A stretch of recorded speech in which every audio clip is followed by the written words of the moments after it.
Bienvenue dans Sharing is Caring, le podcast dédié au job sharing. Dans ce podcast, vous découvrirez des témoignages de duos inspirants qui ont pratiqué le job sharing. Vous découvrirez également le point de vue des entreprises, des DRH et des managers sur ce nouveau mode de travail. Nous sommes Florence Pavlovski et Léna Basile, cofondatrices de Worksharing. Nous vous accompagnons dans le déploiement du job sharing. Dans ce nouvel épisode, nous avons la joie de recevoir Clémence et Romane.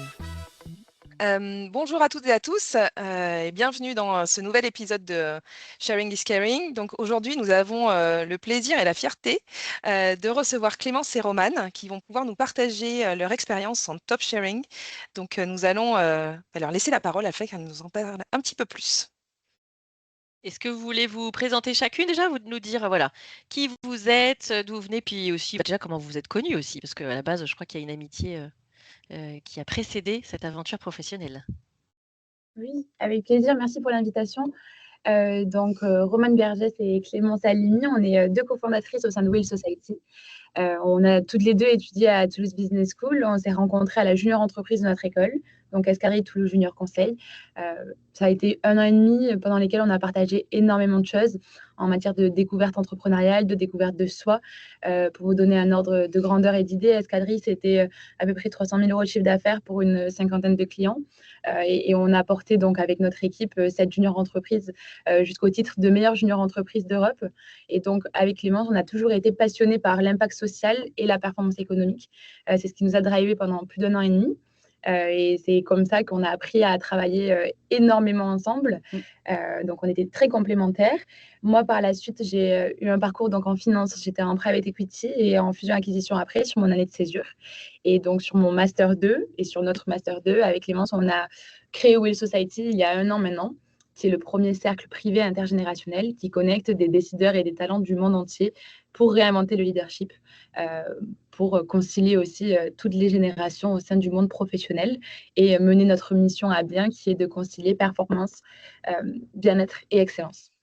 Tout à fait. Donc, ça a été vraiment une complémentarité qui s'est fait à la fois, d'abord, on était vraiment collaboratrices dans cette junior entreprise et ensuite, on est devenues amies. Donc, ça s'est fait vraiment sous le schéma inverse. Et moi, pour me présenter rapidement, donc j'ai fait aussi la junior entreprise. Moi, j'ai eu, à l'inverse de Romane, un parcours qui était beaucoup plus dans le marketing et le luxe. Et en fait, en second stage de césure, j'ai eu un déclic, notamment parce que Romane m'a contactée, mais aussi l'envie de me lancer, parce que aussi, je n'osais pas forcément à cet âge, on avait 22 ans, 23 ans. Et en fait, j'étais dans une start-up et je me suis dit, c'est très bien d'avoir cette autonomie qui manquait aussi en junior entreprise, développer cette créativité et surtout développer un cercle, un club qui a du sens et qui crée de la valeur aussi au sein de notre société, mais au sein d'un bel écosystème. Super, bravo en tout cas pour cette super expérience, c'est génial. Et d'ailleurs, chez les Worksharing, on apprécie vraiment, ça fait écho aussi à nos valeurs, donc c'est vraiment chouette. On est vraiment contente de vous recevoir aujourd'hui. Nous aussi, même. Et alors, chez Will Society, comment vous êtes organisés? Voilà, quel est votre rôle à chacune? Comment se passe voilà, l'équilibre entre vous? On a conservé le même mode de collaboration que l'on avait en junior entreprise. On va dire que moi, je suis plus sur une partie représentation externe, gestion d'écosystème, développement du business et de la stratégie financière aussi. Plus sur une partie externe. Et Clémence, toi, tu gères beaucoup plus sur une partie interne qui va être vraiment des parties d'opération, qui va être une partie aussi, comme on fait toutes les deux, une partie très commerciale et délibération en fait de la partie service aussi du cercle. Une grande partie aussi marketing, communication et grosse marketing pour toujours aligner en fait l'identité de marque de Will Society à travers notre écosystème, que ce soit en externe auprès justement de nos différentes parties prenantes ou en interne quand on bosse en fait avec des partenaires, avec des équipes aussi qui nous rejoignent. En fait, c'est toujours important aussi et nous, ça a été le développement aussi d'une petite culture entreprise qui s'est développée au fur et à mesure aussi pour que chacun et chacune soit satisfait. Aujourd'hui, on est une petite équipe de 3 personnes aussi, où ça permet notamment d'intégrer de nouvelles idées, où en fait, Romane et moi, on a une complémentarité qui est très saine, qui est très à l'écoute aussi. On l'a eu en junior entreprise et nous, on s'est toujours à la fois fait confiance, on s'est toujours aussi promis d'avoir une très bonne communication s'il y avait le moindre problème. Je sais que c'est toujours difficile de l'avoir, notamment dans l'entrepreneuriat et en tant que cofondateur ou cofondatrice. Et en fait, ce qui est génial, c'est qu'on se fait confiance, on prend les décisions assez vite, ce qui permet aussi, quand on est une plus petite équipe, voilà, d'avancer et de faire croître aussi l'entreprise. C'est-à-dire que dès que chacun et chacune a une idée, ça permet aussi d'être dans une sphère voilà, de bienveillance et d'ouverture d'esprit. Je pense que c'est important aussi là-dessus. Mmh. Super. Et justement, là, c'est intéressant ce que vous disiez sur un peu les règles que vous vous êtes données et lorsque vous avez décidé de vous lancer toutes les deux. Ce qui peut être intéressant, c'est de savoir un peu comment est-ce que vous avez, quelles sont les étapes en fait que vous avez mises en place de cette collaboration en duo. Et puis, quels ont été, vous parliez des éléments aussi de dire les risques potentiels, enfin voilà, le cadrage entre guillemets. Comment ça s'est passé? Qu'est-ce que vous avez mis en place concrètement pour que cette collaboration à deux fonctionne au mieux? On va dire que nous, c'était très intuitif et évident de nous associer, de lancer Will Society ensemble, parce qu'on a toujours été très, très performantes dans nos collaborations professionnelles et très fusionnelles en amitié aussi. Donc, le duo était extrêmement complémentaire. Ça n'a même pas été un sujet de se dire qui a quel rôle, qui fait quoi. C'était d'une évidence parfaite. C'est-à-dire que depuis le départ, Clémence, par exemple, c'est une machine de l'opérationnel qui va pouvoir transformer concrètement toutes des stratégies et des plans dans les 48 heures qui suivent. Donc, sur ça, il n'y a jamais eu de bon, on fait quoi, comment, qui fait quoi. C'est qu'on collabore avec transparence. À chaque fois, c'est évident, même on ne se parle pas forcément sur certaines choses et pourtant, ça coopère parfaitement. Je pense que c'est la chance pour nous d'avoir travaillé quand même 1 an et demi avant sur ces sujets où on avait exactement les mêmes postes. On a dupliqué ce modèle au sein de Will Society et ça n'a jamais été un sujet. On sait que notre duo, c'est le succès de Will Society. On sait que sans notre collaboration, sans notre transparence et communication, on ne pourra pas amener notre entreprise là où on ambitionne de l'amener. Donc, sur ça, on est très à cran sur nos intuitions et la façon dont on sait travailler. C'est-à-dire qu'on a la chance aussi de ne pas du tout se marcher dessus sur nos zones de génie. C'est-à-dire que Clémence sait faire tout ce que je ne sais pas faire et vice-versa. Donc, sur ça, ce n'est pas un sujet et on sait parfaitement travailler. Il n'y a pas vraiment d'actions concrètes qui sont mises en place parce que voilà, on n'est que deux. On est une start-up aussi qui se lance. Mais notre gouvernance et notre rôle au sein de la structure est extrêmement clair sur nos 2 personnes. Non, complètement.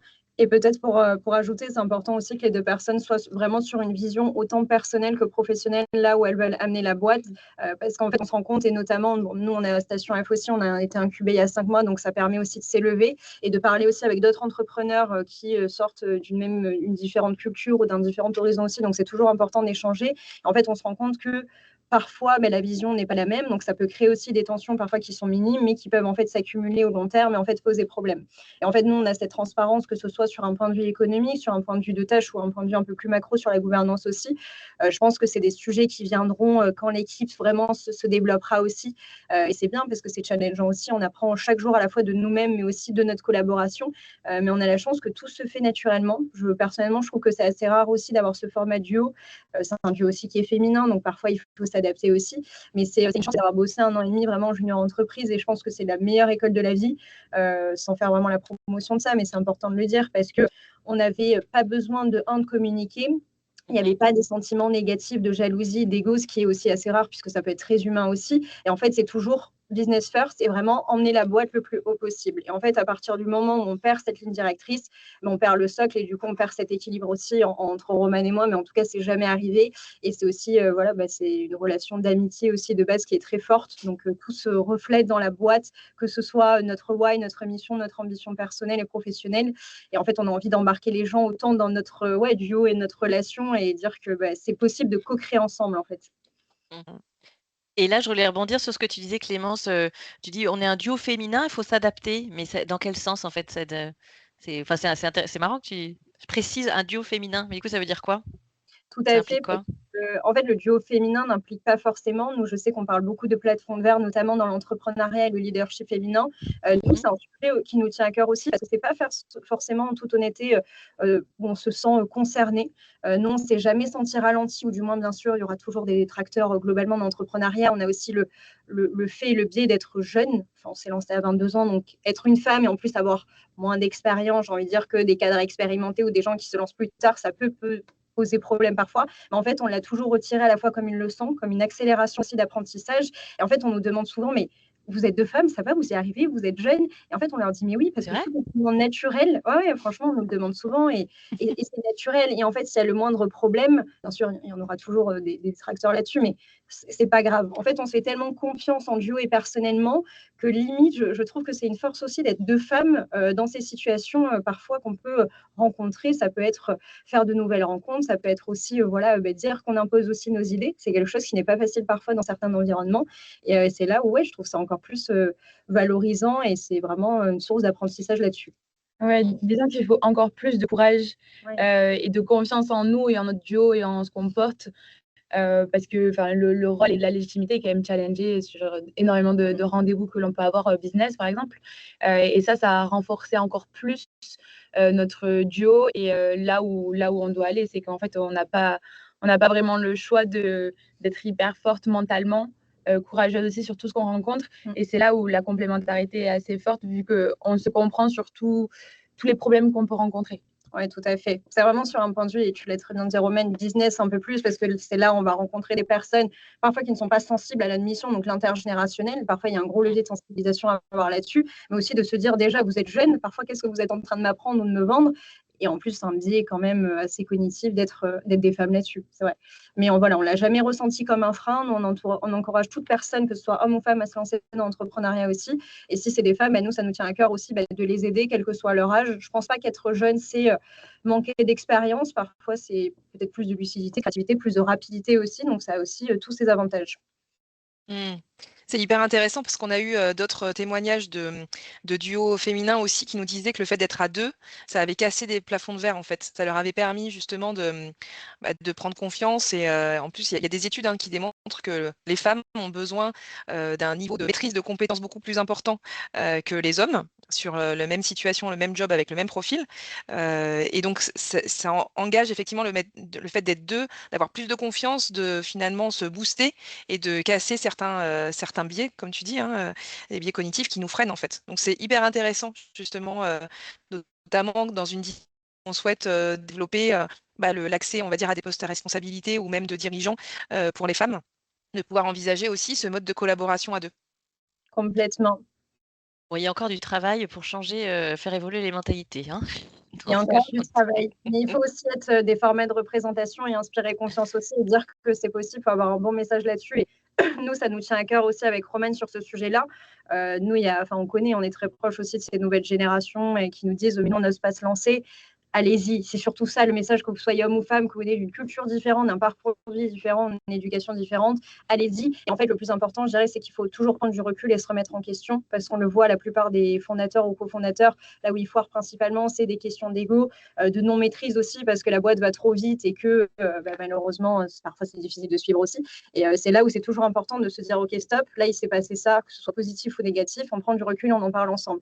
Donc, je dirais que ça dépend des personnalités, ça dépend de la vision de la vie et de la boîte et que c'est là où c'est important de stopper, de prendre vraiment ce recul qui parfois est difficile, notamment en plein de développement de boîte. Et alors justement, c'était quand la dernière fois que vous avez dit: «Là, il faut qu'on se pose et il faut qu'on en parle», c'était quel sujet? Enfin, si vous avez envie bien sûr de le partager, mais au moins pour avoir du concret pour vivre votre quotidien. Des fois, c'est vu qu'on n'est que 2, les décisions, on les prend extrêmement vite. Je pense qu'on peut se mettre d'accord sur des décisions en moins de 30 minutes. Pour le moment, il y a peu de risques étant donné que c'est que nous qui sommes exposés aux risques que l'on prend. Donc ça, c'est différent que si on avait déjà plusieurs collaborateurs dans la structure. Donc pour le moment, tout se passe très, très vite. Dès qu'il y a un sujet, nous, on communique toutes les secondes avec Clémence. Même si un matin, je vais être en déplacement, toi, à Station F, on est sûr qu'on a 10 vocaux. Enfin, on se tient au courant de vraiment tout ce qu'un client a pu nous dire, un prospect, un mail reçu, un doute sur ça. Comme ça, on n'est jamais en manque d'informations. Et non, le dernier point, c'était il y a 2 semaines sur une décision stratégique que l'on devait prendre en termes d'offre de valeur, sur quoi on se positionne. Est-ce qu'on avait une extension technologique ou est-ce qu'on restait centralisé sur le développement du cercle? Donc, c'est là où, par exemple, on va se mobiliser 2-3 heures pour creuser le sujet en profondeur et après, on prend une décision par la suite. Mais jusqu'à présent, en tout cas, on est extrêmement alignés sur, et même sur du très long terme. C'est que vu qu'on a notre cap et notre vision et un plan de route sur 10 ans, en fait, je pense qu'on sera alignés dans toutes les décisions que l'on prend parce qu'on est aussi d'accord avec le fait que Nous, on préfère prendre une décision rapide, quitte à faire une erreur, et tant pis, on corrige pour avancer vite, vite, vite et step by step aussi. Mais on n'a vraiment pas peur, nous, de tester tout ce qu'on a en tête parce qu'on préfère expérimenter qu'avoir des regrets de se dire, bon, peut-être qu'on aurait dû tester, on ne l'a pas fait. Et c'est pour ça qu'on avance aussi vite depuis notre lancement, c'est qu'on agit souvent dans les 48 heures, voire 72 heures en termes de prise de décision. Donc, c'est extrêmement fluide, on va dire. D'accord. Hum, Action-réaction.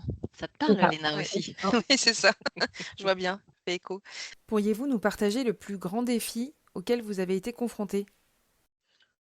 Il y en a beaucoup. Le premier, je dirais que ça va être la légitimité d'avoir donc 23 ans et d'être de femme sur des sujets où au départ, on ne se faisait pas assez confiance. C'est-à-dire qu'on allait être influencé par des personnes qui ont forcément 20 ans de plus que nous, une expérience, et qui nous conseillaient, nous disaient, il ne faut pas faire ça, il vaut mieux faire ça, ça, ça. Et en fait, on s'est vite rendu compte, et ça, c'est des erreurs qu'on a corrigées très vite, c'est que notre intuition, elle a toujours marché énormément sur les prises de décision que l'on devait faire. Et on est convaincu que notre business, finalement, personne ne l'a créé aussi et qu'on est les mieux placés pour connaître et savoir ce qu'il faut faire à tel ou tel moment. Donc, le plus grand défi, et c'est là, c'est plus vraiment une problématique parce qu'on a solutionné ce problème de confiance en soi, de légitimité, même de vision stratégique. Mais au départ, c'est ce qui nous faisait perdre le cap que l'on avait. C'est-à-dire, souvent, on pouvait faire quelques sorties de route sur 2 semaines qui nous éloignaient de l'objectif précis parce qu'on avait écouté telle ou telle personne. Et le plus dur, c'est que tous les jours, vu que nous, on interagit avec 50 personnes presque au quotidien, vu qu'on a une communauté qui est internationale aussi, on récoltait de l'information tous les jours. Et il fallait être capable de traiter cette information sans nous sortir complètement de notre objectif et de là où on devait aller. Donc, c'est garder notre cap qui a été le plus dur sur les premiers mois de lancement, depuis janvier, je dirais. Complètement. Mais tu as dit un mot juste qui est l'intuition. Et je pense que ça se développe aussi dans l'expérience.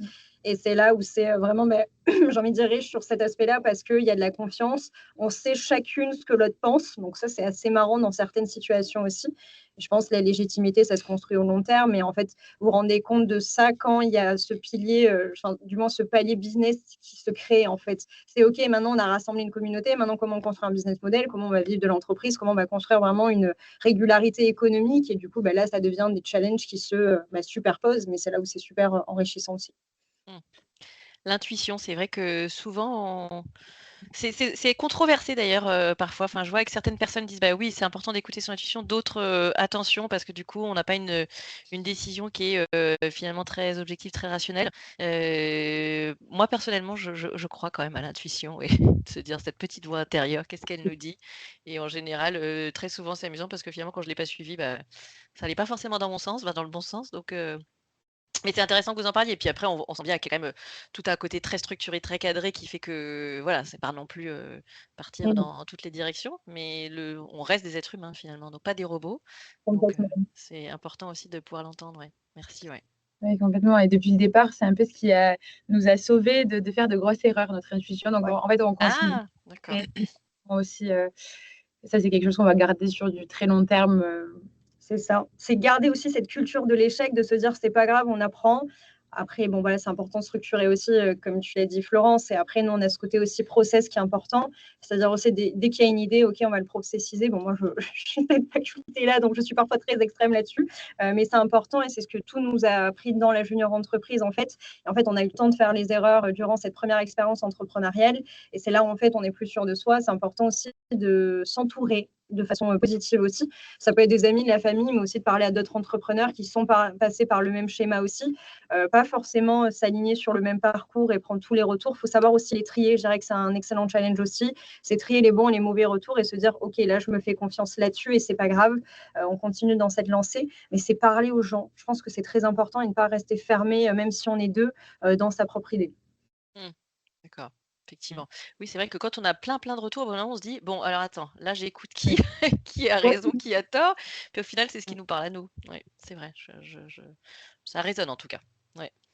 Et alors, comment vous gérez votre équilibre vie pro, vie perso? Parce que bon, vous travaillez ensemble et puis vous êtes aussi amis, mais même dans votre quotidien, parce que vous êtes quand même très très investi dans votre entreprise, ce qui est génial. Et comment ça se passe aussi concrètement? Alors, déjà, on a tiré des leçons de notre expérience en junior entreprise, encore une fois. Mais par exemple, il y a 2 ans, on n'avait aucun équilibre vie pro, vie perso. C'est-à-dire qu'on avait même abîmé notre santé physique et mentale à trop travailler. Donc ça a été une énorme leçon de se dire, si on veut durer sur 10 ans avec Will Society minimum, il faut qu'on soit endurante sur du long terme. Donc, depuis les premiers jours où on a créé l'entreprise, on s'est imposé un rythme qui est mêlé le travail, le sport, la santé, la nutrition aussi en partie. Donc, sur ça, on fait extrêmement attention, même de savoir quand est-ce que l'autre a besoin de stopper, de couper. Ça, souvent, ça arrive en même temps. Quand on sent que là, il faut vraiment qu'on arrête et qu'on aille s'aérer, ça arrive parfaitement en même temps à chaque fois. Ouais. C'est assez fou. Et sinon, nous, c'est hyper spécial et ça choque de nombreuses personnes. Mais la journée, on est en mode professionnel. Mais le soir, on est meilleurs amis. Enfin, on peut sortir ensemble, partir en vacances ensemble. On est en fait H24 ensemble pour le coup. Et ça, c'est quelque chose, c'est rare, je pense, en tant que cofondateur. Je sais qu'on en connaît des duos qui sont un peu comme ça aussi, mais ça peut choquer certaines personnes. Mais ouais, voilà. Vous aussi, peut-être. Et pourquoi ça choque en fait? Qu'est-ce qu'ils vous disent ou qu'est-ce que... On nous dit souvent, mais quand est-ce que vous allez arrêter de vous voir? Enfin, vous êtes pas ensemble. C'est surtout ça. Les gens se disent, mais comment elles sont H24 ensemble? Et le fait de concilier en fait vie professionnelle et vie personnelle, amicale, etc. Et non, c'est vrai qu'on est très, très, très, très souvent ensemble. Mais je pense aussi, c'est ce qui nourrit la relation. Je pense qu'être associé, c'est comme être dans un couple aussi. C'est de l'engagement aussi à long terme. Donc, je considère ça comme un contrat de mariage en même temps, en toute honnêteté. Mais c'est important aussi de ne pas être uniquement dans le pro parce qu'après, vous perdez. Il y a une routine qui s'installe, mais qui peut être facilement mauvaise. C'est important de garder ses temps pour soi aussi. On n'est pas là aussi pour promouvoir le fait d'être tout ensemble. C'est important de se découvrir soi. Nous, on essaie d'avoir un équilibre pour aller faire du sport, pour avoir ce côté d'apprentissage aussi et vraiment se cultiver. Je pense que c'est important aussi. Ça peut être sûr lire des livres, aller rencontrer de nouvelles personnes, aller participer à de nouveaux événements, mais qui peut être seul aussi. Et c'est cet équilibre qu'il faut garder. Après, ça doit rester un bonheur d'être avec votre associé ou votre ami en même temps. Et c'est vrai que nous, on a un attachement particulier où il n'y a pas de lassitude, ou du moins, s'il y en a, ça se fait naturellement pour prendre ces heures assez seules ensemble. Mais non, et même on a vécu pendant un an ensemble au plein développement de la boîte aussi, mais ce qui était en fait un passage obligatoire aussi pour nous en termes de centralisation d'informations pour vraiment accélérer et se dire vraiment on est à plein temps là-dessus.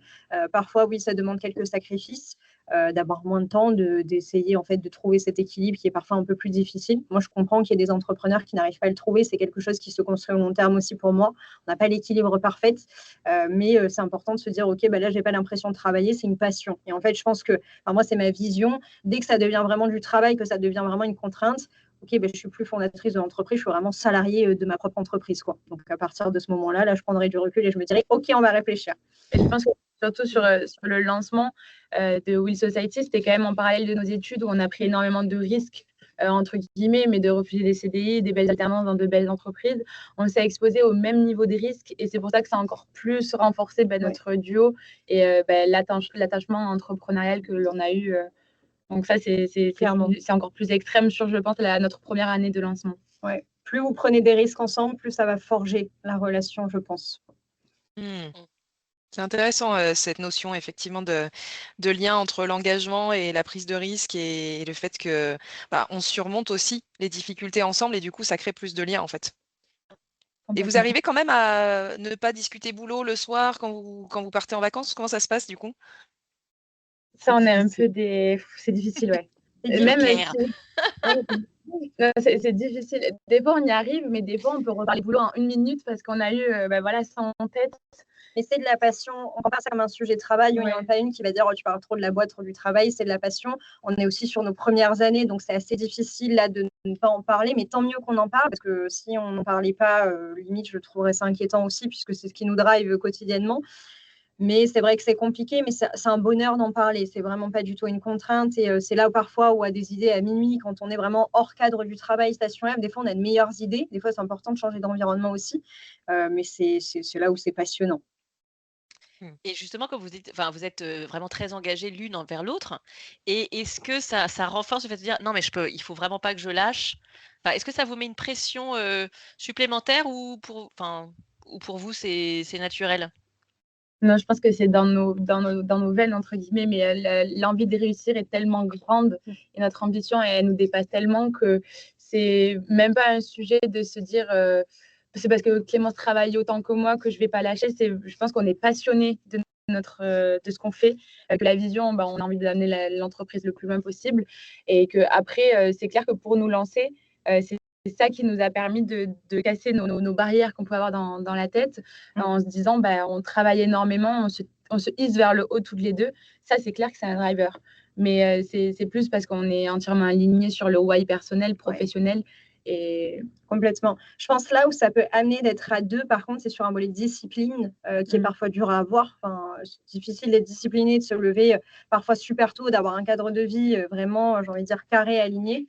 Moi, personnellement, c'est là où ça me booste d'être à deux. En toute transparence, je ne sais pas si j'aurais eu le courage de me lancer seule, que ce soit en termes de discipline, en termes de santé mentale. C'est important même de partager des moments à quelqu'un. Mais c'est vrai que sur un gros volet de discipline, je trouve que c'est important aussi de s'élever. Et je sais que c'est majoritairement le plus gros problème des entrepreneurs. C'est que parfois, malheureusement, quand tu es seul, tu es dans ta zone de confort et que tu vas pas en fait te hisser vers le haut, ou vraiment avoir ce truc de OK, je me réveille, j'ai pas le choix et je fonce. Oui, donc une émulation effectivement positive entre vous deux. C'est ça. D'accord. Et pour rebondir là-dessus, peut-être est-ce qu'il y a des choses sur lesquelles vous êtes surprise, en tout cas des bénéfices inattendus, ou des choses sur lesquelles vous vous êtes découverte aussi? Parce que tu parlais finalement de se challenger et de se tirer vers le haut.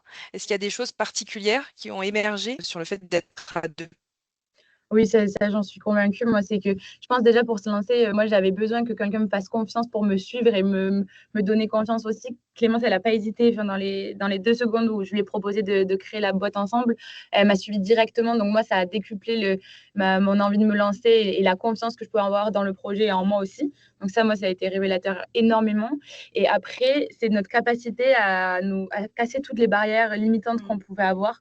Et ça, c'est vraiment la force de notre duo. C'est que des fois, tu vas avoir des craintes sur un sujet, je vais t'emmener tout en haut. Des fois, ça va être moi et elle va m'amener tout en haut. Donc, on est tout le temps, enfin, R24 à se hisser très, très haut. Et par exemple, la première, déjà, c'est la croissance de Will Society qui est assez folle parce que depuis le départ, on s'est dit il n'y a aucune barrière. C'est-à-dire que si on veut conquérir le marché aux États-Unis, on va y aller, on va aller pitcher là-bas et ça va marcher. Et ça a été ce qui nous a fait avancer super vite. Et c'est l'alchimie du duo, je pense, qui nous emmène là. Là, on a eu un membre en Nouvelle-Zélande, un des premiers en Nouvelle-Zélande qui nous rejoint aussi. Et c'est des choses que moi, toute seule, par exemple, je me serais pas dit, la première année, je vais aller toquer en dehors de la France ou de l'Union européenne. Donc, sur plein de sujets, c'est ce qui nous a fait accélérer. Complètement. Sky is the limit. C'est ça. Pour vous. C'est clairement notre mantra aussi. Je pense qu'il faut être hyper positif aussi en entrepreneuriat. Il ne faut pas avoir peur. Parce que si vous êtes dans la peur, si vous êtes dans la négativité constante, je trouve ça très compliqué. On a la chance d'être super positive avec Romane. On est très curieuse des gens. Il faut vraiment aimer les gens aussi quand on est dans l'entrepreneuriat, parce que si on est vraiment dans l'entre-soi, ça ne va pas trop le faire. Mais c'est vraiment, en fait, à force, et c'est ce qu'on a eu dans le développement de Will Society, c'est on rencontrer beaucoup de personnes, on prenait le temps d'échanger avec elles. C'était des calls qui duraient 1 heure à 1h30 en café, en visioconférence. On ne connaissait même pas les personnes. Et c'est d'apprendre de l'autre. Tu prends du recul, tu pioches aussi les bonnes informations et c'est comme ça que tu fais grandir ta boîte aussi. Nous, c'est comme ça qu'on a construit Will Society. On s'est construit via une campagne de crowdfunding où c'est des personnes qui ne connaissaient pas, qui ont investi aussi dans le projet. Donc, c'est vraiment aussi une expérience fondatrice commune. Et à force de parler à ces gens, en fait, tu commences aussi à cibler les personnalités. Tu aussi commences à développer des bonnes intuitions. Et c'est là où, en fait, tu te fais confiance. Tu fais confiance aussi à ton binôme parce que tu maîtrises parfaitement ton sujet, bien sûr ton business, mais j'ai envie de dire ce fonctionnement commun. Et ensuite, tu n'as pas peur. Et bien sûr, le sujet international, nous, en toute transparence, l'anglais, c'est quelque chose où on est en cours d'apprentissage aussi. Mais c'est de se dire, OK, on n'a pas peur, on est en train de développer la boîte. La boîte aussi, c'est pour vivre de sa propre boîte, c'est pour aussi récupérer les fruits. Et en fait, c'est là où il ne faut pas avoir peur. Et s'il y a la moindre négativité, je ne pense pas que ça t'élève, en fait, sur ce volet-là. Effectivement. Et alors, justement, tu as commencé à dire un peu ce qu'il fallait pour que ça fonctionne. Mais quelles sont pour vous, selon vous, les qualités requises dont on a besoin pour qu'un duo fonctionne, et encore plus quand on aussi crée son entreprise à deux?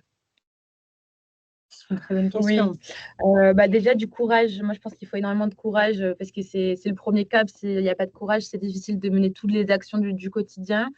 après de la détermination et de la résilience, parce qu'il faut tenir sur du long terme. Il faut être capable d'accepter tous les moments où on se prend des murs, parce qu'il y en a énormément. Et après de l'ambition pour pouvoir porter l'entreprise aussi extrêmement haut. L'intégrité, ça peut rentrer dans les valeurs premières que l'on prône aussi au sein de notre duo.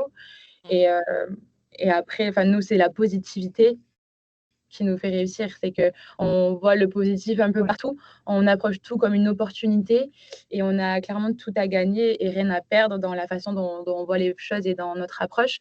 Donc ça, c'est les qualités que je pense on a toutes les deux et qui nous fait réussir jusqu'à présent. Et c'est encore un très long chemin à mener et des remises en question non-stop. Beaucoup d'humilité aussi sur notre remise en question et Complètement. ce challenge. Toujours garder les pieds sur terre, c'est important, et garder toujours ce volet aussi de transparence. Je ne parlerai pas de communication parce que ça peut paraître super bateau, mais vraiment ce truc de transparence où peu de personnes en fait ont, de se dire quand ça ne va pas, d'imposer aussi ses opinions et ses idées, même si vous êtes amis. Il faut savoir aussi délimiter le côté bon, mais Romaine, tu es ma meilleure amie, mais ce n'est pas autant pour ça que je vais être en accord forcément avec toi. Bon, ça n'arrive pas souvent, on a cette chance-là, mais vraiment d'imposer, de se faire confiance aussi. Et non, je suis tout à fait d'accord. Je pense que ça serait la résilience, parce que l'entrepreneuriat, ça ne vient pas comme ça. On sait très bien qu'il y a des business en ligne qui sont en train de se développer, une grosse culture aussi du marketing et parfois de l'argent facile. Mais moi, de ma propre conviction personnelle, je pense qu'il faut se prendre des murs et l'argent n'arrive pas comme ça. Et c'est bien de se prendre des murs parce qu'en fait, peut-être que tu arrives en fait, à 50 ans, tu prends ton premier mur et tu n'es même pas prêt psychologiquement, que ce soit mentalement, même ton corps, et c'est très bien. Et même de se les prendre aussi jeune, c'est parfois aussi formateur. Et voilà, y être vraiment bien entouré, sélectionner les bonnes personnes aussi. Ça peut être une qualité autant personnelle que commune aussi. On a la chance d'avoir le même avis sur les personnes et d'avoir le même ressentiment. Donc, c'est là où c'est assez, je dirais fusionnel. Je pense que c'est un esprit qui va au-delà de ça. C'est bien plus que de la confiance. C'est être vraiment aligné là-dessus. Mais je suis entièrement d'accord avec ce que tu as dit, Romane. Et, principalement de la résilience, déjà personnellement, et déjà se connaître personnellement, et ensuite fonder un duo. Oui, parce qu'en fait, c'est vrai que dans le duo, là, vous dites que vous êtes très fusionnels, vous comprenez l'une l'autre. Mais dans ce que j'entends aussi, c'est que chacune a quand même sa personnalité et que c'est important aussi d'apporter aussi son point de vue. Et souvent, dans les duos qu'on a interviewés, on comprenait. Enfin, ce qui est important aussi, c'est de ne pas avoir aussi un ego surdimensionné, parce que sinon, ça ne fonctionne pas. Mais de pouvoir se faire entendre et d'accepter la position de l'autre. Et au bout du bout, quand même, de trouver un chemin commun. Ça, c'est aussi, je trouve important, pour tous ceux qui ont envie de se lancer en duo. Mais c'est vrai que quand vous dites, la transparence, effectivement, une bonne communication. Oui, et c'était quand Roman, tu dis, bah oui, tous les matins, chaque fois, on se tient au courant. Enfin, il y a déjà l'information, mais il y a aussi, comme tu disais, Clémence, si ça va pas, de pouvoir mettre les choses sur la table, en parler, et puis ne pas attendre que la cocotte explose, parce qu'après, sinon, c'est un peu compliqué. Et on le voit, dans les duos qu'on a interviewés ou pour l'avoir vécu aussi. C'est vrai que c'est clé, et après on se libère, et puis après ça avance, donc merci. Oui, et puis je trouve ça génial parce qu'effectivement avec votre jeune âge, vous allez avoir vécu déjà énormément de choses. J'ai envie de dire, mais vous allez faire quoi après à 50 ans? Je fais ça. Il y aura toujours des choses à faire. Oui, je sais, Je suis convaincue. Mais à 50 ans, ce sera d'autres horizons, notre idée aussi. Et non, en tout cas, on se voit en long terme au sein de Will Society. C'est top. Et vous parliez tout à l'heure des prises de décision qui étaient plus rapides, où vous disiez en une demi-heure, on arrive à prendre des décisions, etc. Est-ce qu'il vous est arrivé de prendre des décisions seul, de façon isolée, ou est-ce que vous partagez toutes les décisions, et est-ce qu'il y a déjà eu un mode opératoire, entre guillemets, que vous vous êtes mis entre toutes les deux en disant s'il y en a une qui n'est pas là, l'autre prend le relais, et puis de toute façon on se fait confiance. Enfin, comment ça se passe sur cette prise de décision? Alors, les décisions stratégiques et globales, elles sont tout le temps prises toutes les deux, ça c'est certain. Après, vu qu'on a toutes les deux nos zones de génie et expertise, Clémence, elle peut totalement prendre une décision sur quelque chose où moi, je n'ai pas forcément d'avis, et où on se fait entièrement confiance. C'est-à-dire qu'on sait aussi énormément déléguer les sujets où on n'est pas experte chacune, et on se fait confiance sur ces sujets-là. Et ça, c'est un gain de temps aussi dans le quotidien, parce qu'on ne peut pas non plus s'appeler est-ce que je fais ça, est-ce que j'envoie ça. Non, c'est beaucoup d'autonomie sur des points où on se fait confiance, sur des petites décisions du quotidien. Et après, tout ce qui est stratégique, ça, évidemment, on en parle ensemble, on le creuse et on réfléchit ensemble tout le temps. Complètement. J'aime bien cette idée de zone de génie. Oui. Ça me plaît bien. Et alors là, vous êtes dit, vous nous avez parlé d'un plan à 10 ans. On sent que vous projetez, c'est très clair de vous projeter sur le long terme, je trouve ça génial. Après, si un jour, si un jour, franchement, il y en a une de vous deux, ou je sais pas, peut-être que ça arriverait toutes les deux finalement, vous avez envie d'arrêter, comment ça se passerait ou qu'est-ce que vous avez prévu? Parce que tout à l'heure, Clémence, tu parlais, c'est un peu comme un contrat de mariage. Et est-ce que vous avez prévu aussi quelles sont les clauses de sortie que vous vous êtes fixées? Alors, ça, on est un peu plus au jour le jour sur cette décision. Après, on est assez alignés sur nos objectifs professionnels, financiers et personnels. Donc, on est sur les mêmes niveaux d'objectifs. Nous, ce qu'on dit là aujourd'hui, en 2025, on verra si ça dure dans le temps, mais je pense. Mais notre sortie idéale, et si ça se passe comme prévu, c'est parfait, c'est qu'on sorte en même temps et qu'on arrête en même temps. Et si ce n'est pas le cas, c'est aussi OK et chacun pourra faire sa vie personnelle, professionnelle, en fonction des opportunités rencontrées. Sur ça, je trouve ça très difficile de se projeter. Juste là où on est aligné, c'est l'objectif à atteindre avec Will Society. Et une fois que celui-ci est atteint, après, chacun fera ce qu'il veut. Et Ouais. Faut pas non plus se mettre de pression, je pense, dans le sens où, OK, tu as dit 10 ans, donc tu sortiras dans 10 ans. C'est une aventure aussi, c'est là où il faut prendre un peu de recul. Si la personne n'est plus j'ai envie de dire, dans l'atmosphère, dans l'entreprise, qu'elle est plus dedans, faut pas forcer non plus. Après, on ne sait pas et l'aventure va continuer là-dessus, il n'y a aucun doute, mais il peut toujours arriver des choses. Ça peut être des éléments de vie qui ne sont pas forcément prévus ou des contextes aussi. On est consciente aussi que ça peut arriver. On n'est pas non plus dans l'idéalisation et dans le monde des bisounours de se dire trop bien, on va être main dans la main pendant 20 ans, on ne va pas se lâcher. Il y aura des moments difficiles, il y aura des moments où il faudra de la transparence et de la communication là-dessus. Mais après, voilà, nous, dans notre idéal, c'est vraiment de rester à 10 ans et ensuite on verra. Ça peut être plus, ça peut être moins. Je pense que c'est difficile en tant que fondateur aussi de se séparer de son bébé. C'est un gros cap aussi. Mais déjà, il faut amener Will Society le plus loin possible, développer aussi une équipe le plus loin possible. Et si voilà, il doit y avoir quelqu'un qui remplace justement cette gouvernance, nous, ce sera avec grand plaisir. L'objectif, c'est que ça perpétue dans le temps. Et même, voilà, j'ai envie de dire, dans les décennies, ça serait idéal, mais c'est vraiment le message, je ne parle même pas de Will Society, ça serait vraiment le message nous, qu'on a, l'intergénérationnel, de la transmission, de l'héritage et surtout du capital humain. Et c'est vraiment une vision qu'on a au long terme, et de faire avancer en fait de génération en génération cette transmission-là. Oui. On va dire que là où on se retrouve à 100%, c'est que jusqu'à nos 30 ans, on s'est dit que toute notre prise de risque et notre force de travail, on va la mettre à 1000%, parce que c'est là où on voit notre liberté aussi. Donc sur ça, on est 100% alignés. Après, on verra comment ça avance. Mais jusqu'à présent, là où on s'est déjà questionné, c'est du fait qu'on soit dans un environnement qui nous hisse énormément vers le haut, avec des experts, des dirigeants, des C-level qui ont énormément d'expérience.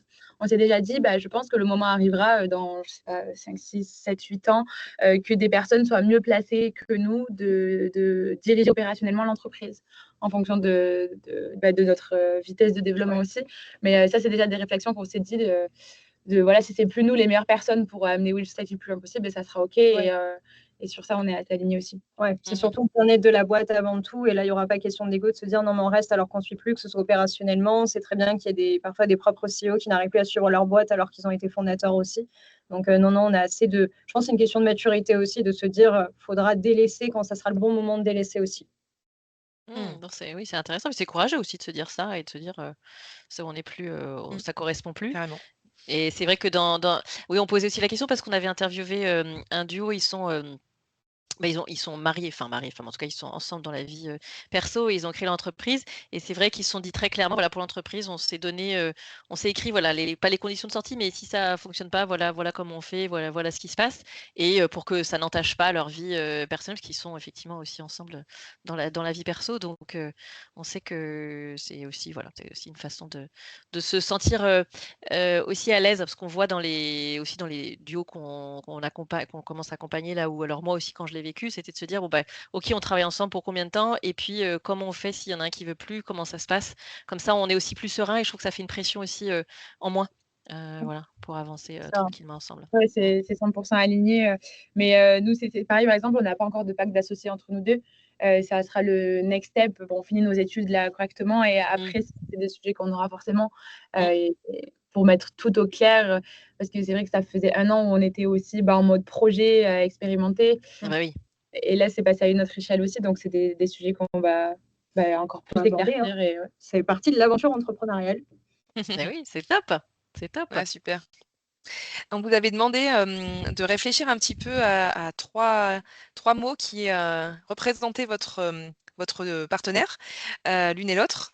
Est-ce que vous pouvez nous partager du coup ces 3 mots chacune, l'une sur l'autre? Tu veux commencer ou je commence? Allez, vas-y. Attendez.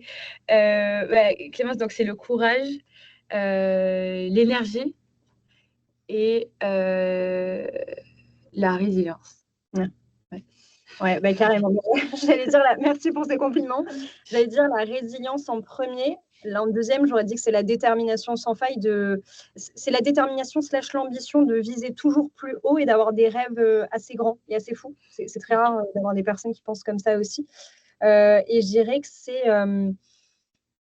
j'essaie de trouver le terme, mais c'est une forme de positivité aussi, de toujours pousser l'autre vers le haut. Alors, c'est de la confiance pour moi, mais c'est-à-dire que Romaine va vous voir moins bien, ou ça peut être vraiment... En fait, elle est très bienveillante. C'est vraiment ça le terme. Très, très bienveillante et toujours vous pousser vers le haut et avoir le meilleur pour vous quotidiennement, que ce soit dans l'amical ou dans le professionnel. Donc voilà, je ne sais pas si c'est du cœur sur la main, de la bienveillance, mais il y a quelque chose comme ça.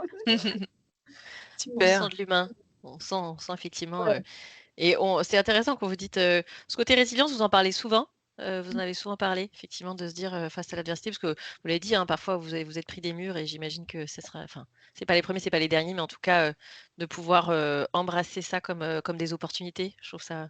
On sent votre positivité en tout cas. Ça, c'est clair que ça vous drive et c'est ça qui c'est motivant, je trouve. Je trouve ça. Vu aussi vos ambitions, c'est chouette. C'est important. Enfin, c'est important. En tout cas, j'espère que aussi nos auditeurs le sentiront. Mais nous, on le sent et on l'accueille. Voilà, on le prend. Et des fois, on est trop positif. Des fois, de tout voir en opportunité, c'est aussi un risque. C'est vrai? Ouais, on s'en est rendu compte dans notre duo, c'est que nous, on voit tout comme une opportunité et on est ultra positive. Mais des fois, il nous faut des personnes qui nous disent ralentissez, il y a des risques là, qui contrebalancent. Et vous les trouvez comment? Dans des advisors, des personnes qui nous accompagnent, c'est vrai qu'il y a une approche par les risques qui est très planifiée, parce que c'est souvent des personnes qui travaillent dans des grands comptes aussi et qui sont dirigeants de grandes entreprises. Donc sur là, il y a une approche très rationnelle et par le risque aussi que nous, on fait trop peu souvent. C'est un peu ce côté inconscient aussi, d'être... Alors, je ne sais pas si c'est de la jeunesse, je pense pas. Ouais, insouciant. Ouais, plutôt insouciant qu'inconscient. Au mieux ne pas être inconscient, pardon. Je ne sens pas inconsciente. Mais non, c'est de se dire, au fond, c'est beaucoup de positivité, mais peut-être que des fois, il faudrait quelqu'un pour ralentir, mais je ne pense pas, parce que c'est ce qui fait la dynamique aussi, justement, de l'avancée de la boîte. Je pense vraiment, en pleine croissance, il faut foncer aussi, il faut écouter les retours. Mais ça revient à ce qu'on disait précédemment, c'est vraiment s'écouter. Ce gros côté d'intuition, on l'a développé et je trouve que ça marche beaucoup sur certaines prises de décision. Et non, c'est toujours dit, les prises de décision, on est deux.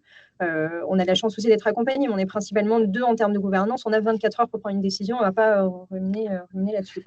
Ah oui, d'accord. Oui. Un peu notre driver. Ouais. On avance, d'accord. Et alors justement, quels sont vos trucs et astuces pour que ça fonctionne, votre duo, si vous aviez, voilà, pour tous ceux qui ont envie aussi, toutes celles et ceux qui ont envie de s'engager dans l'aventure à deux, quels sont vos trucs et astuces à partager? Votre secret box? Moi, je dirais que c'est d'abord de se connaître. Je dirais que c'est un peu comme le volet de l'amour, mais c'est déjà connaître soi, ce qu'on a envie, ses limites aussi et comment on fonctionne. C'est surtout ça.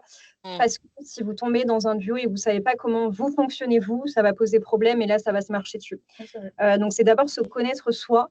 Ensuite, c'est trouver un binôme qui vous fait confiance, mais sur tous les points. Ce n'est pas uniquement confiance dans le travail, c'est même confiance sur un point de vue peut-être amical, mais en dehors du travail. C'est important de se connaître aussi là-dessus.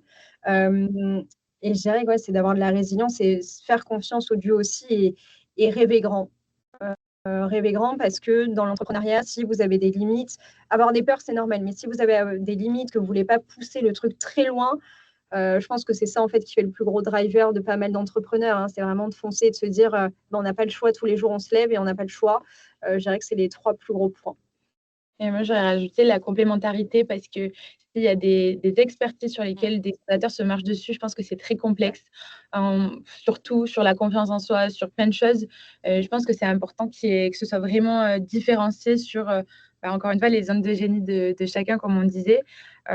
C'est ce qui permet déjà à l'entreprise d'aller au bon endroit et après, c'est de bien se connaître en premier. Et après, c'est l'alignement sur la vision de l'entreprise. C'est voilà, quelles sont vos ambitions? Est-ce que vous avez la même taille d'ambition? Parce que si c'est la même taille d'ambition et que c'est créer une petite entreprise qui a pour but de se stabiliser et pas de recruter massivement ou de se déployer à autre échelle, bah, ça ne sera pas les mêmes actions, pas la même prise de risque. Donc, il faut être aussi aligné avec ça sur quel risque on est capable de prendre à deux et où va notre ambition et qu'est-ce qu'on est capable voilà, de faire à quelle échelle, où est-ce qu'on situe chaque Ouais. action, quoi. Et c'est pas avoir peur aussi. L'entrepreneuriat, ça demande des sacrifices, ça j'en suis convaincue.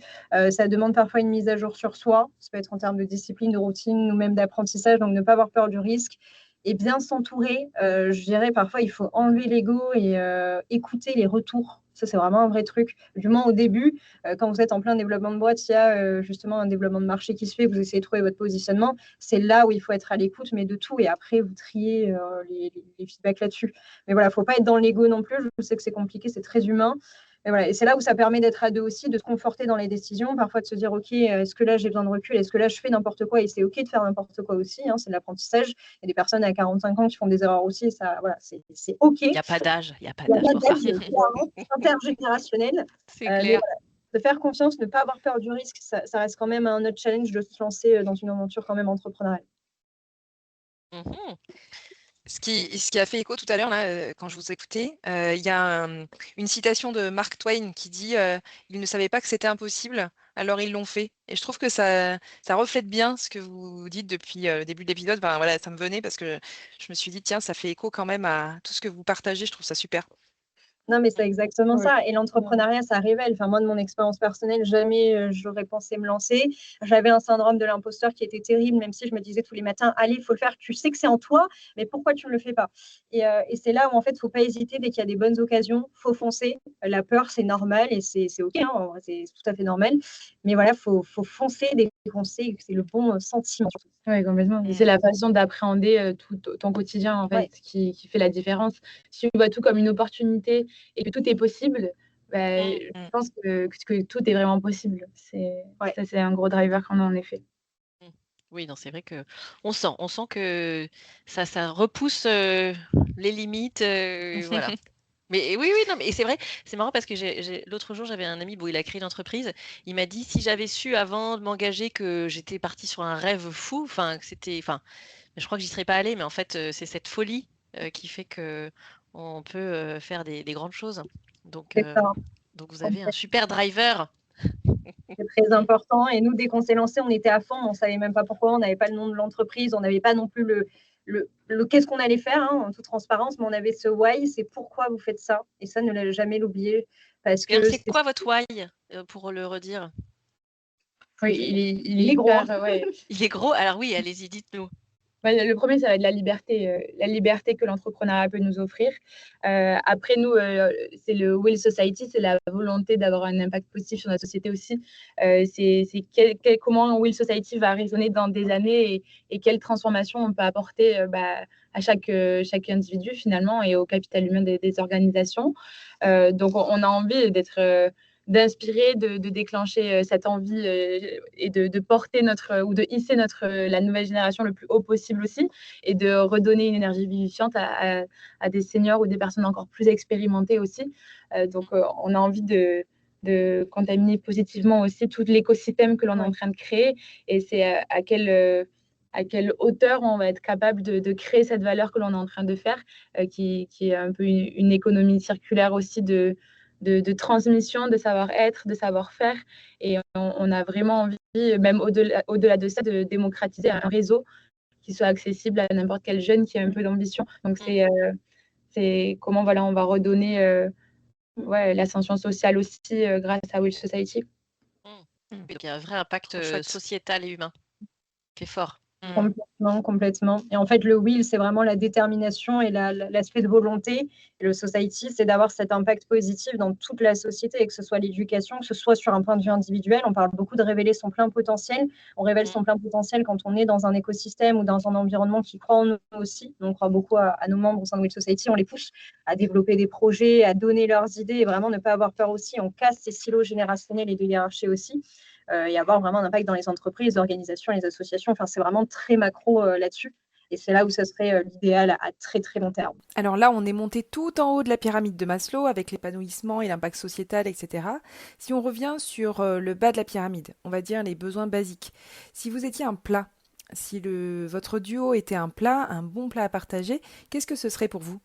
Je sais les pâtes. J'allais dire des profiteroles, mais. Bon, on n'est pas alignés là-dessus, c'était un peu. Non, mais oui, des pâtes, oui, des pâtes. Ah, j'aurais dit les pâtes. Ouais, non. Parce que Alors là, moi, j'ai juste pris parce qu'on en mange tout le temps. Alors, une, parce qu'on en mange tout le temps et que c'est là, en fait, on co-crée ensemble nos idées en mangeant des pâtes. Moi, c'est un truc qui m'a marqué. C'est vrai, c'est pas le truc le plus pertinent non plus. Mais en fait, à chaque fois qu'on montait la boîte, on se retrouvait le soir en sortant en fait, de nos stages notamment. On mangeait des pâtes, on bossait la boîte en même temps. Donc moi, c'est quelque chose qui m'a marqué. Donc c'est pour ça que j'aurais dit ça. bon, il va falloir nous donner la marque des pâtes pour créer. qui C'est crée pas la des meilleure idées. non plus. Barilla. Barilla, des fois, c'est les marques un peu plus simples. Super. Ah d'accord, génial. Et bon, on va peut-être manger plus de pâtes alors avec Léna aussi. Bonne idée. On pensera quand on mangera. Je penserai à vous quand je mangerai les pâtes en tout cas. C'est clair. Et alors, si vous deviez donner un slogan, une devise pour le top sharing, parce que vous êtes en top sharing finalement dans votre aventure, qu'est-ce que vous diriez en une phrase, une devise ou un slogan? Je parlerai toujours de cette complémentarité parce que le top sharing, c'est à deux. Je ne sais pas si j'ai un slogan parfait là-dessus, mais j'irai peut-être 3 mots-clés. C'est complémentarité, confiance et autonomie. Ouais, je parlerai vraiment mots-clés là-dessus et c'est vraiment se faire confiance et dépasser ses limites. C'est comme ça que j'ai définirais le top sharing. Oui, et que, à deux, ça décuple aussi tout l'impact que l'on Ouais. peut avoir pour conquérir le monde, entre guillemets, mais faire de très, très belles avancées, quoi. Ouais, complémentarité et dupliquer en fait tout ça à échelle un peu plus macro là-dessus, mais sur le top sharing, ouais. Merci. Donc c'est un peu à Merci. deux, on va plus loin, mais surtout plus haut. C'est ça. C'est ça, L'univers, c'est exactement. the limit. Oui, c'est ça. Sky is the limit. Oui, c'est ça. C'est Oui, à Top. deux, sky is the limit. C'est ça en fait. Hein, c'est j'ai ça. l'impression. D'accord. Ben merci. On va arriver à la Merci fin beaucoup. de notre épisode. Est-ce qu'il y avait quelque chose que vous auriez envie de partager avec nos auditeurs, quelque chose où vous vous dites ah mince, je l'ai pas dit et c'est important qu'ils le sachent pour se lancer à deux ou dans l'aventure entrepreneuriale? Croyez en vous. Ouais, Il n'y a pas croyez en de vous. barrière limitante, c'est juste dans la tête. Il faut se lancer, il faut sortir la tête de l'eau parfois et let's go. Il faut se faire confiance. Et ouais, je dirais juste un truc, c'est n'hésitez pas de parler de vos projets. Il n'y a pas de tabou là-dessus. Il ne faut pas voir la concurrence directement. J'avoue que je n'ai jamais trop compris ça. Ou en fait, c'est important de parler de ses projets, de ses ambitions et après les challenger. Tout à fait. Et ce qui nous sert le plus, c'est croyez en vous parce que personne d'autre que vous ne croira en vous. Enfin, il faut croire en soi et c'est plus important. Super. Merci pour cette note philosophique. Ouais. Et Merci beaucoup. Merci à toutes les deux. On est ravis de vous avoir eu. Moi, je retiens en tout cas ce positivisme, le rêver grand. Et donc, on vous souhaite d'exploser, de continuer. Enfin, vous avez déjà commencé à bien vous développer et de conquérir le monde. Et au-delà de conquérir, on sent le côté impact et d'apporter cet impact. Je pense que c'est un vrai plus pour les jeunes générations, mais aussi les anciennes générations. Et c'est pas que pour la France, tout le monde y a droit. Donc, je trouve ça génial que vous disiez, bah oui, autant aussi en faire bénéficier les autres pays. Donc, on vous souhaite une belle réussite et on va continuer à vous suivre de toute façon. Et je suis sûre que ça aura donné envie à certains de nos auditeurs et auditrices à se lancer ou en tout cas à vous suivre également. Voilà. Donc, un grand merci à vous et Un puis grand merci à toutes à les deux. bientôt. Merci. Au À revoir. bientôt, merci. Nous sommes ravis d'avoir passé ce moment avec vous. Nous espérons que vous en avez appris un peu plus sur le job sharing. Si vous avez aimé l'épisode, n'hésitez pas à le partager.